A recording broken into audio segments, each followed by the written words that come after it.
1-1 then, Andy. England against France. Is the cup half full or half empty? Depends where you sit. You're an England fan. How do you feel this morning? Half full. Half full. Good start for me.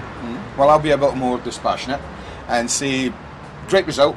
I think when I looked at the game, and if you analyse everything at the end of it, England would have deserved no more than a point. That was about the best result I felt they could get on the night, on that performance. 2 attempts at goal, none in the second half. Dominated in possession, the French were. Dominant in chances that they created.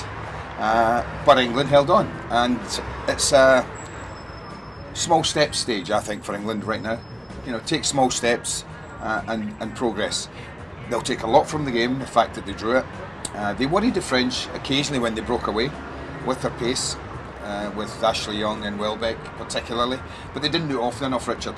And that age-old feeling of England, when they get the ball, to keep it long enough. We talked to Terry Venables recently and he said that's the one thing he thinks England need to improve on more than anything. I don't think they improved that much on that last night. So they'll have to do that better against Sweden, and they probably will. But I think for an opening game, and they've had to wait a long time, they've had to wait to the very last day of the week to get playing, I think that Roy will be delighted. Who were the stars of the show? Well, obviously the defensive players were the stars of the show because, quite simply, they did a lot of defending.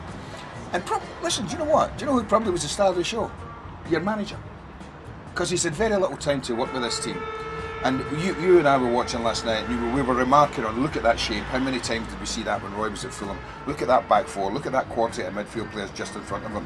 There was no space, not much space for Nasris to work, and the Ribery's to work their magic, and the Maloudas to work little bits of magic, because England never gave them the space often enough, and that was good.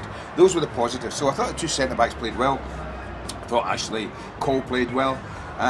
Gerrard and Parker, although they didn't do an awful lot in the attacking sense, they contributed hugely to the draw by the way they sat in front of the back four, protected them. And in fairness, what I did like was that Steven Gerrard did try and get forward as often as he could when the opportunity arose. Scott Parker just sat. That's what they need to do. So overall, the best performances were at the back. Danny Welbeck didn't have much to go on at all. It was a very frustrating night for the young kid. And Ashley Young, when on the ball, looked half decent, created a brilliant chance for Milner, a lovely little through ball and a great run that, you know, he'll probably think he should have scored with.